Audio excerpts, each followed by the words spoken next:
Salut tout le monde et bienvenue dans cette nouvelle vidéo où donc je vais vous présenter ma collection de comics.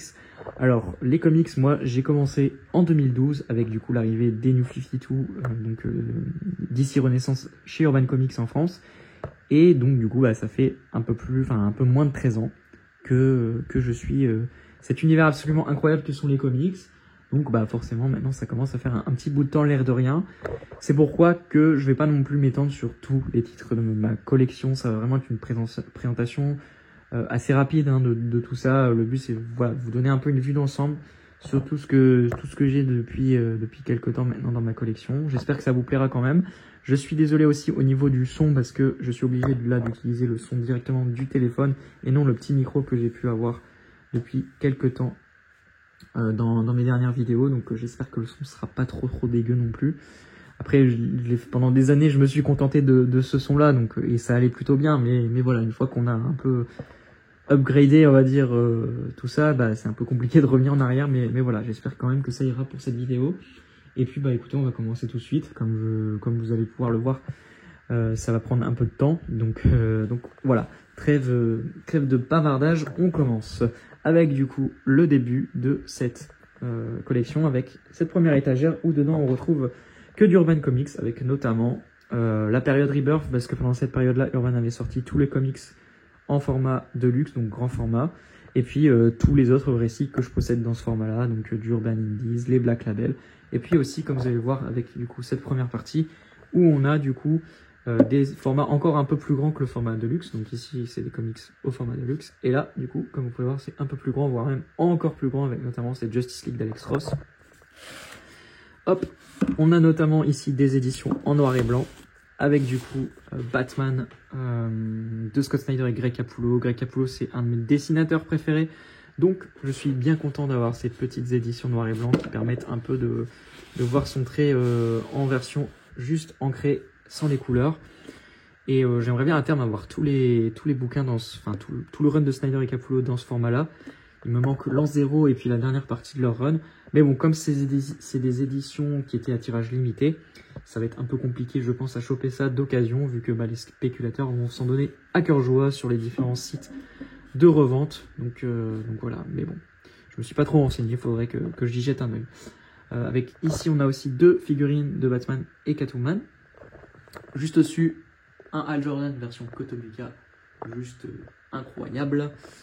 Et puis là, on a du Black Label. Donc le Black Label, c'est un peu, on va dire, là où sont publiés les titres hors continuité et des titres un peu plus adultes de l'univers d'ici. Ils ont aussi republié sous ce label-là plein de titres qui étaient déjà publiés à l'époque. Ils ont republié Kingdom Come par exemple, le Superman Identité Secrète, moi que d'ailleurs j'ai dans ce format là, si je dis pas de conneries. Ouais, c'est ça, il est juste là derrière Wonder Woman, enfin bref. Et donc voilà, c'est un peu l'ambition. Il y a aussi tout ce qui était publié chez Vertigo, donc qui est dans un univers qui n'a rien à voir avec DC, avec notamment les American Vampire de Snyder et Capullo. Donc voilà, donc là c'est tout le Black Label. On retrouve par exemple aussi les maxi-séries de Tom King, avec notamment Strange Adventure, qui est une de mes préférées de Tom King, une de mes maxi-séries préférées, je vais y arriver, de Tom King, avec ici Evan Doug Jenner et Miss Gerard au dessin. Voilà, plein de récicules du New Frontier de Darwin Cook, qui est juste fabuleux. Donc un récit vraiment sur tout l'univers d'ici et la Justice League, que je peux que vous recommander. On a du Batman White Knight, Last Night on Earth de Snyder et Capullo, qui est un peu l'épilogue de leur run, que j'adore, que je trouve vraiment génial. Je pense que ça fera clairement plaisir à ceux qui aiment le run comme moi. Si vous n'aimez pas le run, peu de chances que ça vous plaise ce dernier récit. Voilà, donc plein de belles choses chez Black Label. En général, il y a vraiment de très bons titres. Voilà, le fameux Superman Identité Secrète, un de mes récits préférés de l'univers de Superman par Kurt Busiek et Stuart Immonen, dans un registre assez différent de moi où je le connais d'habitude chez Marvel. Enfin ça a été fait avant les différents travaux où je le connais chez Marvel. Là on a une superbe figurine de Wonder Woman basée sur le trait de Joelle Jones, qui est donc une de mes dessinatrices préférées.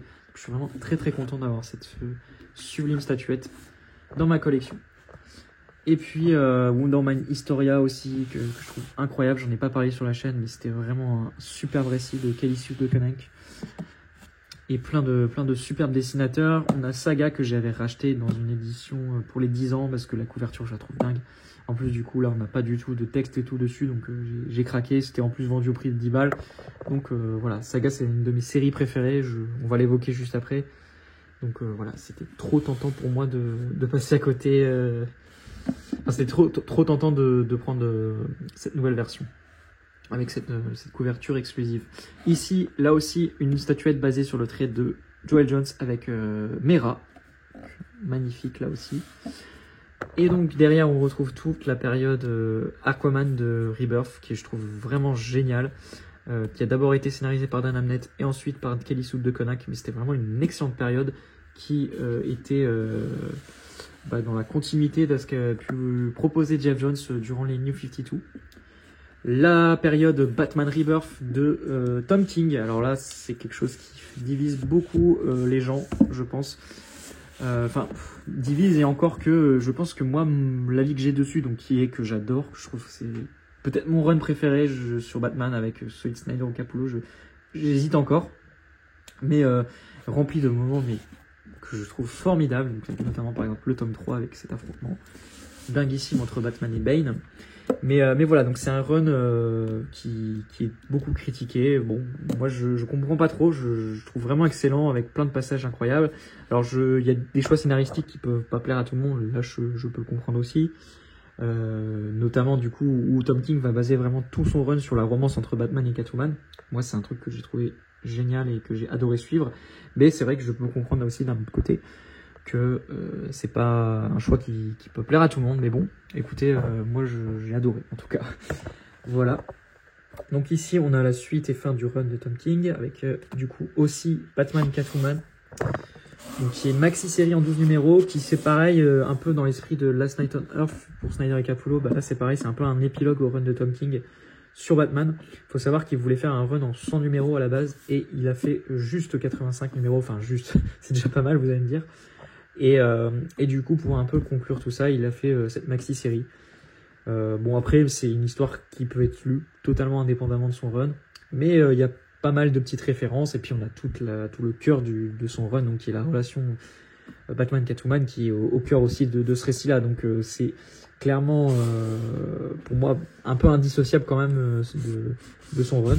Mais après, en termes juste de compréhension globale d'histoire, bah, ça peut être lu sans souci. Et puis au dessin c'était Clayman, et c'est juste sublime. Je suis un peu frustré qu'il ait pas fait les 12 numéros. Je pense qu'un jour je vais vous faire une vidéo vraiment dédiée sur le bouquin, parce que c'est un comics que j'adore sur Batman, et je pense vraiment qu'il fait un peu partie carrément même de mon top 3 pour tout vous dire.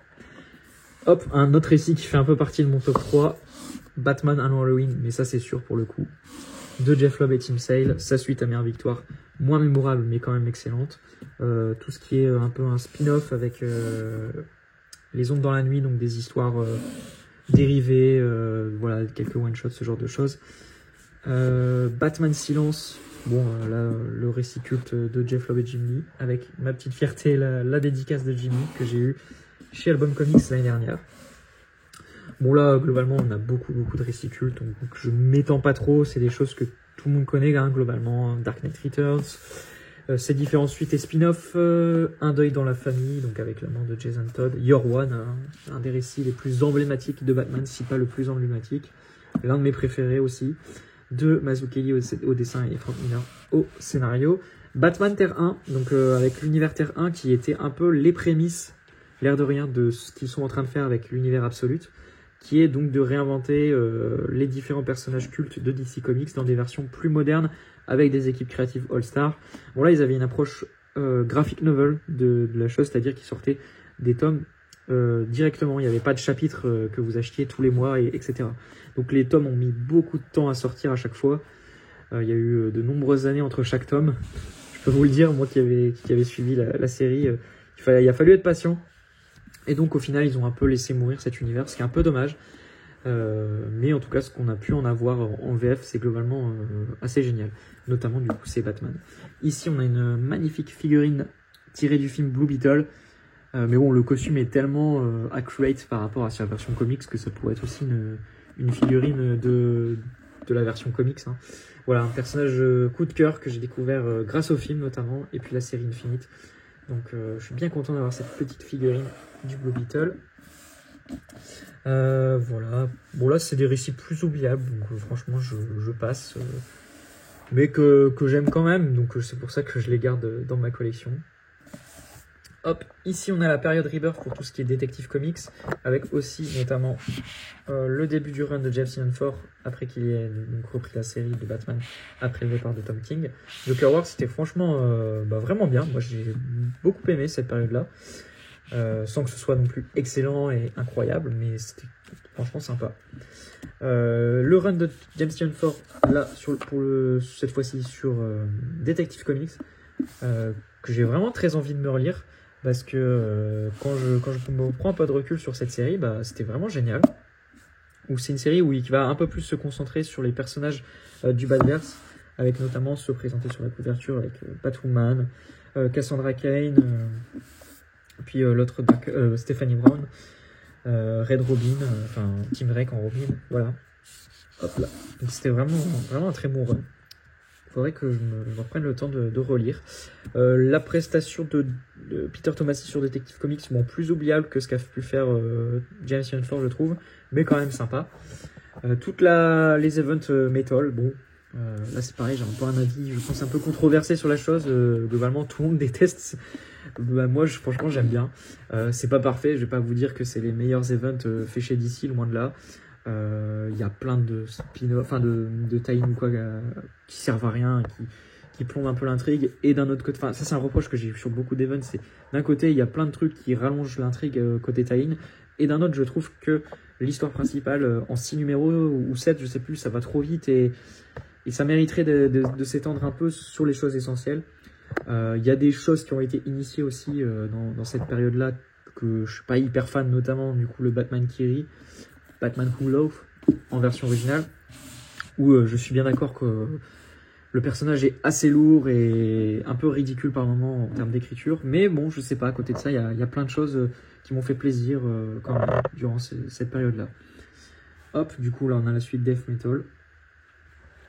Ici, on a un peu de tout, avec du Catwoman par Joel Jones, franchement très cool. Crisis on Infinite Earth, qui est un de mes récits préférés de l'univers d'ici en général, sûrement mon event préféré, je pense. Dans mon top 3 là aussi, ça c'est sûr, de Mark Wolfman et George Pérez, un classique que je recommande à tout le monde, bien évidemment. C'est dispo en Urban Nomad en plus de ça, c'est vrai que je ne l'ai pas précisé pour certains autres récits, mais ouais, c'est dispo en Urban Nomad, donc vous pouvez en plus de ça le découvrir à un prix pas trop cher, donc ça fait plaisir. Bon, même si là pour le coup c'est le genre de comics ou en petit format, c'est peut-être un peu plus compliqué vu qu'il y a beaucoup de cases de dialogue et tout, on est sur une narration un peu plus datée vu que c'est un récit des années 80, tout ça, même si je trouve ça vraiment très agréable à lire. Encore aujourd'hui, ça n'a pas non plus trop mal vieilli. Mais bon, bref. C'est pour moi un classique et un de mes récits préférés de la continuité d'ici. Dark Knight of Steel, un super Elseworld de Tom Taylor où on revisite l'univers d'ici dans un contexte médiéval fantasy. Voilà. Puis du Rebirth, DC East, je suis moins fan. Le tome 1 était franchement fun et tout. Mais bon, ça a duré un peu trop longtemps à mon goût. J'ai même pas le tome 3 encore pour l'instant, pour tout vous dire. Je le prendrai peut-être un jour par curiosité, mais c'est clairement pas le genre de récit qui fait partie des priorités. Doomsday Clock, un récit que j'adore, de Jeff Jones et Gary Frank, qui a fait beaucoup parler de lui, qui a eu beaucoup de retard à sa publication en VO. Mais ouais, franchement, je trouve que le pari est quand même plutôt bien réussi, du coup mêler l'univers de DC Comics à celui de Watchmen. Après, je trouve, je peux pas m'empêcher de penser quand même que toute l'histoire de fond sur les méta-humains et comment le monde les voit, etc., comment les pouvoirs politiques veulent les utiliser, enfin bref, tout ça, toutes ces thématiques abordées, auraient pu marcher dans une histoire juste avec l'univers d'ici, et peut-être que ça aurait été même meilleur. Parce que au final, c'est vrai que bon, l'univers Watchmen, l'utilisation de l'univers Watchmen est un peu un prétexte, mais bon, ça reste quand même plutôt plaisant de voir l'interaction de ces univers. Et heureusement, ça se résume pas juste à un affrontement, par exemple Batman contre Rorschach ou ce genre de truc, quoi. il y a quand même plus de choses intéressantes à se mettre sous la dent dans cette version enfin dans ce récit-là. Ensuite, là, on a du Flash Rebirth, Green Arrow Rebirth et Green Lantern Rebirth. Green Lantern Rebirth, vraiment, j'aime beaucoup cette période-là. C'est dans la continuité de ce qu'a pu faire Geoff Johns durant tout son run sur Green Lantern. Venditti va rien inventer, mais c'est tellement plaisant, et maintenant que, franchement, avec du recul, ou pendant quelques années, là, c'était un peu compliqué d'avoir du bon Green Lantern, bah, franchement, ça faisait bien plaisir d'avoir cette période-là, l'air de rien. Il y avait du Rafa Sandoval, qui maintenant fait des merveilles avec Absolute Superman au dessin, donc c'était sublime. Par contre, bon là je les garde vraiment par complétisme, parce que je suis vraiment pas fan de cette période-là. Hal Jordan Green Lantern, donc le run de Morrison sur Green Lantern. Ouais, franchement, j'apprécie pas, et plus les tomes passent, plus c'est compliqué pour moi. Vraiment, le tome 4, j'ai rien compris à ce que j'ai lu, et c'est clairement par complétisme, parce qu'on n'a pas beaucoup de Green Lantern, donc je garde un peu tout ce qui a été publié, même si j'ai pas trop apprécié. Bon, après, c'est l'un des rares récits dans ce cas-là, parce que globalement, Green Lantern, comme je vous dis, Urban sélectionne tellement ce qu'il publie que c'est un peu compliqué de tomber sur des trucs mauvais. Là, après, je pense que c'est plus à l'appréciation de chacun. C'est du Morrison, il a un public, je pense que ça peut plaire si vous êtes vraiment fan du scénariste et tout. Green Lantern Terre 1, c'est aussi très très sympa, c'est dans le même esprit que ce qui a été fait avec Batman. C'est dommage, c'est qu'on n'aura pas le dernier volume, c'était une histoire en 3 volumes aussi, comme pour Batman je pense, et on n'aura jamais la fin, vu que comme je vous ai dit, cet univers a été un peu abandonné. Heroes in Crisis, moi je l'adore, c'est pareil, c'est un récit, je pense, ça fait partie, je pense, l'un des récits où j'ai vu le plus se faire insulter sur les différents réseaux sociaux, etc. Il y a un nombre de gens qui détestent ce récit. Je trouve ça un peu abusé. Alors, je suis d'accord que...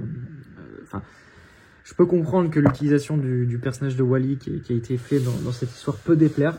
Mais bon, moi, ça m'a pas non plus complètement dérangé. Alors que j'aime vraiment beaucoup le personnage de Wally West, que j'ai appris à découvrir avec Geoff Johns et Mark Waid. Bon, Kingdom Come, bon, ça c'est un classique incroyable de Mark Waid et Alex Ross. Vraiment une superbe histoire, et une histoire de l'univers d'ici en général que je peux que recommander, qui fait partie de mes préférés, comme Crisis on Infinite Earth. Une autre période que j'adore pour la Justice League, avec du coup le run de Scott Snyder.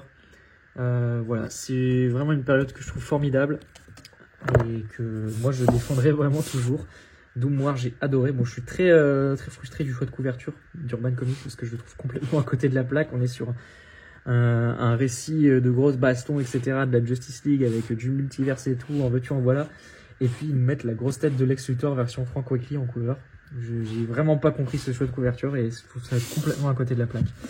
Mais bon, bref. Et puis on a aussi par exemple le tome 4 du run que je trouve incroyable, avec les dessins fabuleux de Jiménez.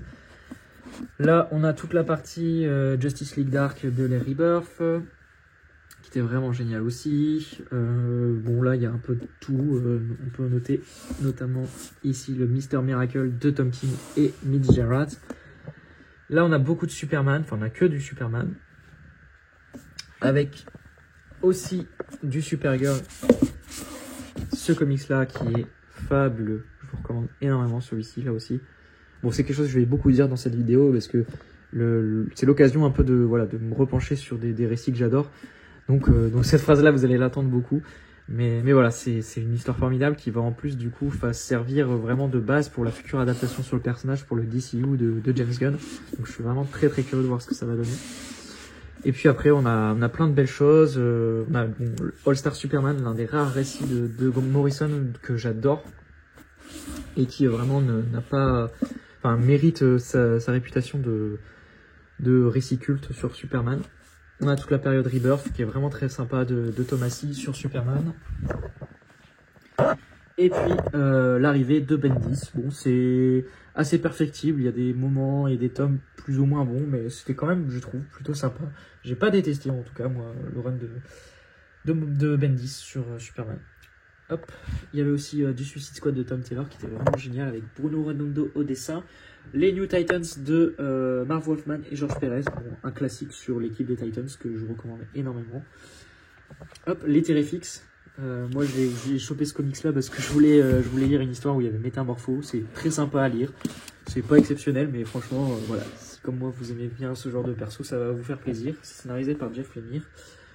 Hop, on a donc Watchmen, donc on présente plus, hein, le récit culte de Alan Moore et Dave Gibbons. Et puis, du coup, j'avais racheté aussi ces petites éditions-là où on avait un épisode par tome et qui formait un peu une fresque via le dos des bouquins. Là, on a du Wonder Woman avec le run de George Pérez, qui est vraiment génial. Le run de Greg Rucka sur Wonder Woman avec les Rebirth. Et puis, on a aussi les Wonder Man Terre 1. Alors, j'ai beaucoup aimé les deux premiers. Le tome 3, j'ai vraiment pas aimé. Donc voilà. Un peu déçu du troisième et dernier tome. Et là, du coup, on arrive avec l'indépendant. Enfin, juste avant, on a aussi les comics qui étaient sortis dans les collections de l'été d'Urban, qui étaient vendus au prix de 5 € je crois, si je dis pas de conneries. Et puis là, on a Alan Moore sur Swamp Thing en 3 tomes, incroyable. Sûrement ce que j'aime le plus sur le personnage le personnage de Swamp Thing. Et puis là, on a du 1D avec du coup plein de récits fabuleux, notamment tout ce qui est Ascender, Descender de Jeff Lemire et Dustin Nguyen. Récit science-fiction absolument magnifique. Et puis Saga, donc, comme je vous l'ai dit tout à l'heure, un de mes comics préférés. Franchement, lisez Saga, c'est incroyable. Je me suis tellement attaché à ces personnages, à cet univers, c'est fabuleux. Donc c'est scénarisé par Brian K. Vaughan et dessiné par Fiona Staples. Donc vraiment, comme à chaque fois, je suis trop impatient d'avoir le tome suivant. Hop. Et puis, pour terminer, ici, on a encore quelques récits indés, avec aussi les tout nouveaux comics de l'Energonverse, avec le dos en couleur et tout, donc c'est vraiment cool en termes de présentation et tout. Et puis là, on a quelques Urban Nomades. Je passe ensuite à cette partie-là de la collection, déjà à 20 minutes. Donc là, on a beaucoup de comics qui ont été publiés pendant la période... après Crisis on Infinite Earth jusque les New 52 et même pendant les New 52. Donc avec du Aquaman, avec notamment le run de Jeff Jones pendant les New 52, vraiment génial. Batman Nightfall, j'ai adoré découvrir cette saga, je l'ai découvert assez sur le tard, je crois il y a 2-3 ans. Et vraiment j'ai adoré, j'ai été assez sceptique, j'y allais un peu reculons en mode récit des années 90, ça va être un peu bas du front et tout. Et au final j'ai vraiment été complètement transporté dans cette saga que j'ai surkiffé du début à la fin. J'ai découvert le personnage d'Azrael que j'adore maintenant. Ouais, vraiment gros coup de cœur cette saga et je suis bien content d'avoir pu choper tous les tomes à prix normal. Parce que c'est pareil, maintenant je crois que le tome 4 et 5 sont malheureusement indisponibles. Mais ça devrait arriver d'ici 2 ans, je pense, en Batman Chronicles. Donc encore un peu de patience pour si comme moi si vous voulez choper cette saga. Hop. Ensuite on avait Gotham Central de Greg Rucka et Brubaker. Vraiment génial. Là c'est quelque chose que j'ai chopé il y a pas très longtemps. Donc les No Man's Land. Où en fait dedans vous avez toute la saga No Man's Land en format Eagle Moss. Donc j'ai enfin réussi à choper cette saga à un prix correct en occasion. Parce qu'en fait, comme pour Nightfall, les 2 derniers tomes sont sold out. Et donc forcément, les spéculateurs font n'importe quoi et vous proposent des annonces à 200 €. Enfin, c'est juste ridicule. Et moi, il était hors de question que je dépense une telle somme dans un comics juste parce qu'il est plus disponible. Donc il faut être patient, mais des fois, on finit par trouver des personnes honnêtes qui les revendent à des prix vraiment intéressants. Bon, même si là, vu que du coup ils vendaient tous les tomes d'un coup, il fallait quand même débourser une petite somme. Mais bon, là, j'ai vraiment pas hésité. C'était le moment ou jamais quoi, de pouvoir récupérer cette saga-là. Que j'ai pas encore lu du coup. Il faudra que je lise ça bientôt. Grant Morrison présente Batman. Bon, moi, personnellement, je suis pas hyper fan de son run. Il y a des passages que j'aime, d'autres moins. Donc voilà. Hop. Ensuite, ici, on a les New 52. Moi, je vous l'ai dit, j'adore ce run. Pareil, beaucoup de gens sont très peu fans de ce que Snyder a pu faire passer la cour des hiboux. Mais moi, vraiment, j'ai adoré du début à la fin. Batman and Robin de Peter Tomasi et Patrick Gleason. Vraiment génial. Là, on a tous les Batman Eternal. Le run de Brubaker sur Catwoman. Très très bon. Hop, du Secret Six et du Earth 2. Le run de Geoff Johns sur Flash. Ça met un peu de temps à se lancer, mais à partir du tome 3, moi j'ai vraiment été complètement pris dedans et j'ai adoré. Et comme je vous l'ai dit tout à l'heure, ça m'a fait vraiment découvrir le personnage de Wally West. Et maintenant, bah, ça fait partie. Enfin, c'est mon Flash préféré, quoi. Je le préfère à Barry, clairement. Donc vraiment, voilà. Ça c'est pareil, je vous recommande énormément si vous voulez lire du Flash. C'était génial.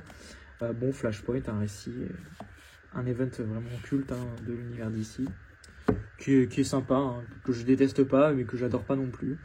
Et puis, hop, ensuite, on arrive avec donc, du coup les Green Arrow New 52, Green Lantern Emerald, oh là, je ne saurais pas le dire, Emerald Twilight. Donc, qui voit, c'est la période dans laquelle Hal Jordan est possédé par Parallax. Et puis après, le run culte de Geoff Johns sur Green Lantern, incroyable. Voilà, ça c'est vraiment ce que j'aime le plus sur Green Lantern et chez DC, clairement. Hop, avec du coup la suite, Blackest Night, Brightest Day, et puis la fin avec du coup aussi Green Lantern Corps qui a été publié assez récemment. C'est incroyable, vraiment c'est un super complément au run de Johns. Donc c'est scénarisé par Peter Tomasi et je suis bien content que le run ait tout publié. Ensuite, on a du coup du Justice League, avec notamment Infinite Crisis, un de mes events préférés. La saga 52, que j'ai trouvé vraiment sympa. Final Crisis, j'ai juste gardé le tome 3, parce que j'ai trouvé les deux premiers vraiment pas nécessaires, et j'ai pas trop compris pourquoi ça a été publié sous ce nom-là. Les Justice League de Geoff Johns et Jimmy, enfin Jimmy pour les deux premiers, hein. Après c'est d'autres dessinateurs, mais c'est eux qui ont vraiment lancé la saga. Hop, et puis là, du coup, on a les Nightwing, et puis du Batman Superman, du Geoff Johns Superman, avec le tome 5 et 6. Faudrait que je complète le reste. Hop, du Swamp Thing. Et puis là, on a un peu d'indé, et puis du Wonder Woman pendant, on va dire, le Greg Rucka présente Wonder Woman, qui est vraiment très cool. Et les intégrales Wonder Woman pendant les New 52. Et puis on a aussi Black Science, une série indé incroyable qui est maintenant redisponible en grand format urban. Donc ça, c'était pour la première partie de la collection. Et maintenant, on passe du coup à cette deuxième pièce avec ici plus du Marvel. Il reste un peu de DC. Avec, là c'est la période la plus récente, avec tout ce qui est en Infinite, et puis Dawn of DC. Bon voilà, donc ça je rentre pas trop en détail. C'est des séries que je parle vraiment récemment sur la chaîne. Moi j'aime énormément ces Batman Superman, Blue Beetle j'ai aussi adoré. Et puis très très fan aussi de Batman Nocturne. Hop. Voilà, pour la suite, j'aime beaucoup tout ce qu'a fait Philip Kennedy Johnson sur Superman. Et puis les Dawn of Superman, vraiment géniaux aussi. Voilà. Je ne rentre pas plus en détail là-dessus. Et puis au-dessus, on a pas mal de VO. Et puis les Chronicles, avec du coup, moi, les deux que je suis vraiment, donc Flash et JSA. Mais je trouve la publication vraiment longue. Un tome par an, je trouve ça vraiment trop long. Enfin, dites-vous, le run de Mark Waid, ça a duré, je crois, 10 ans. Donc, si on met 10 ans pour compléter tout en VF, ça va vraiment être trop long. Mais bon, écoutez, ils ont l'air d'être décidés à partir là-dessus. Donc, c'est un peu dommage. Et donc là, on a du Marvel. Avec, au-dessus, tout ce qui est les omnibus. Enfin, juste avant, une shortbox. Et puis, là, les grands formats urban et puis les Urban Limited que j'ai dans ma collection. Hop là. Avec le tout récent Batman Silence. Et en dessous, du coup, on a dans un premier temps un Absolute, donc War of the Rings, donc le seul que j'ai dans ma collection. Parce que moi, j'aime énormément le run de Jason Aaron sur Thor. Et puis après, certains omnibus, du coup, bon, j'en ai pas non plus énormément, mais bon, vu que c'est des bouquins qui coûtent très cher, c'est déjà pas mal, vous allez me dire. Avec New Avengers de Brian Michael Bendis, les Spider-Man de David Michelinie, Spider-Man 2099 que j'adore, de Peter David. Toute la saga Ultimate Spider-Man de Bendis jusqu'à même du coup la période Miles Morales, que vraiment j'aime aussi le deuxième omnibus. Je sais qu'il y a pas mal de gens qui sont moins fans de la seconde partie, mais moi j'ai beaucoup aimé aussi. Le run de Jason Aaron sur Thor, bon, comme je vous l'ai dit, que j'adore. Personnellement, c'est mon run préféré sur le personnage. Hop, avec ici une petite Kotobukiya super belle de Thor. Et puis là, on avait une DC, non pas une DC, une Marvel Legends avec Thor version du run de Donny Cates en version héros de Galactus, que je trouve magnifique. Je suis très très fan de ce design. Ici, on a tous les Deluxe, donc sûrement mon format préféré chez Panini, avec du coup ici l'ancienne maquette, puis juste derrière la nouvelle. Il y a un peu de tout, il y a le Daredevil de Bendis, et puis aussi avant le Daredevil de Brubaker, du Civil War. Tout le run de Dan Slott, qui occupe une belle espace de la collection en Deluxe. C'est vraiment beaucoup de tomes. Bah, c'est un run, c'est pareil, qui a duré 10 ans, hein, donc forcément, ça prend de la place dans la collection. Et puis du coup qui continue jusque là avec aussi du coup là le Thor de Donny Cates, donc du coup le fameux voilà design que j'adore. Je suis vraiment très fan du premier tome, le deuxième que j'aime vraiment beaucoup aussi mais un peu moins, et puis le troisième bon on sent que c'est là où les choses sont plus allées comme il fallait et que bah moi j'ai pas acheté le troisième de luxe hein, donc voilà. Et puis le run de Straczynski sur Thor. Et puis là, le House of X, Power of X, que j'ai adoré.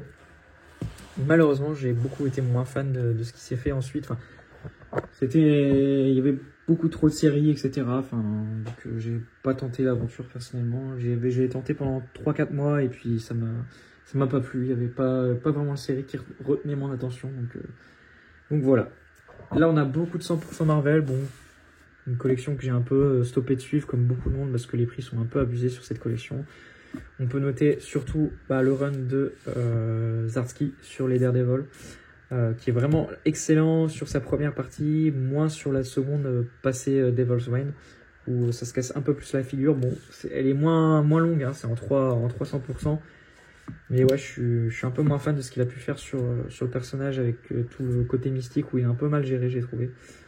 Mais bon, ça reste quand même... je trouve que ça vaut quand même le détour et ça reste la conclusion du run, quoi. Hop, on a toute la partie Miles Morales après le départ de Bendis. Spider-Man, l'histoire d'une vie. Bon, j'étais un peu déçu, moi, de cette histoire de Zdarsky et Mark Bagley. Et puis là, on a les anciens 100%, où là, globalement, c'était pour compléter le run de Mark Waid et Chris Samney sur Daredevil, que j'ai, du coup, en Marvel... le focus, s'il te plaît, voilà. En Marvel Icons, et d'ailleurs qui s'est complètement pété il y a de ça quelques jours où je feuilletais le comics et le truc s'est complètement détruit. C'est la première fois que ça m'arrivait dans un bouquin, donc je suis dégoûté. Bon, on verra pas bien, mais clairement il tient plus du tout, donc je vais être obligé de me racheter l'omnibus, enfin tout du moins le premier quoi. Ça me fait vraiment chier. C'était des bouquins qui étaient vendus quand même 36 balles à l'époque. Et pour une fabrication comme ça, franchement, c'est abusé.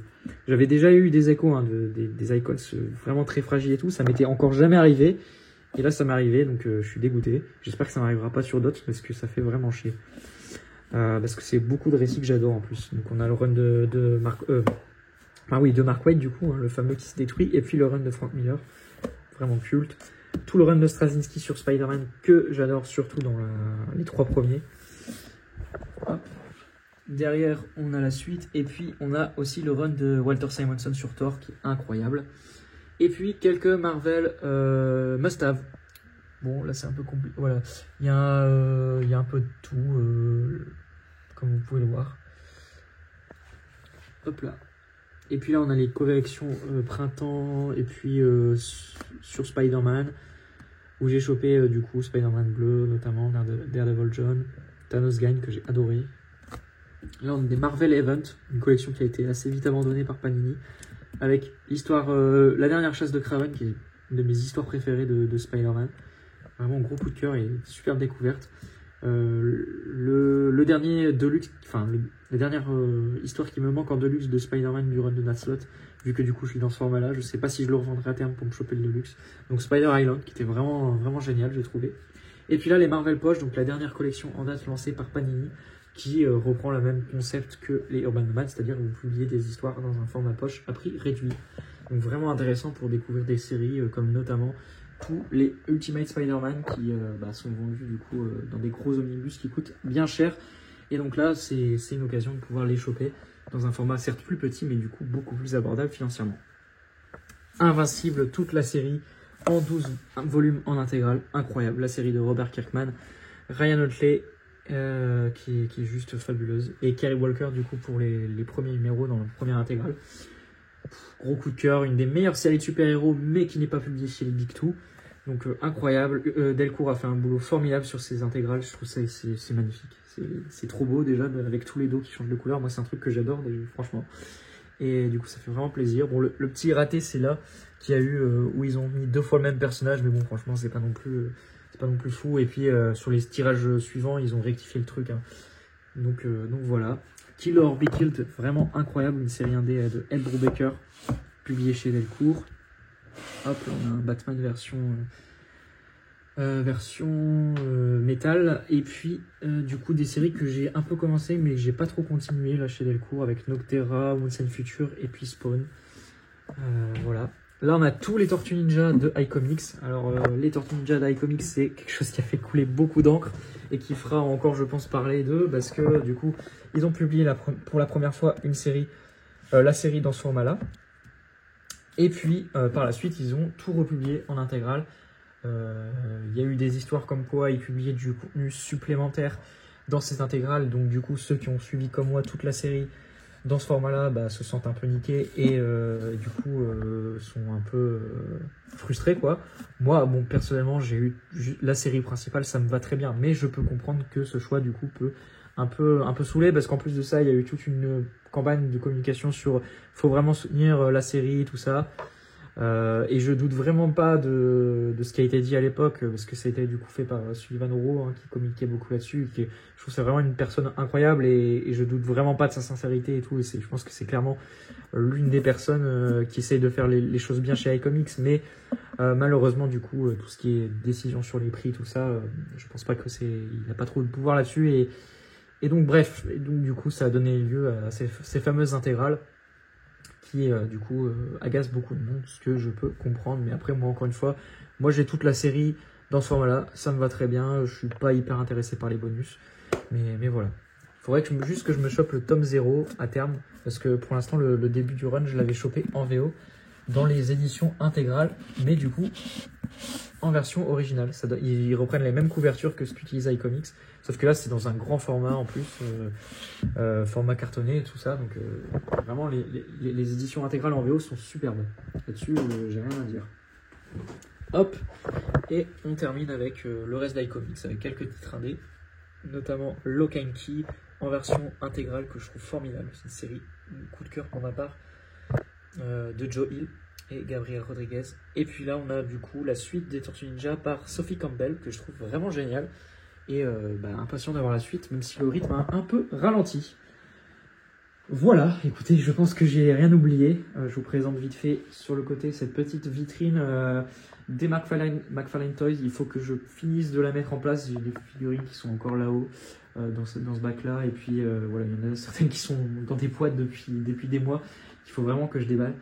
Mais ça, à terme, du coup, ce sera vraiment une vitrine dédiée au McFarlane Toys. Voilà.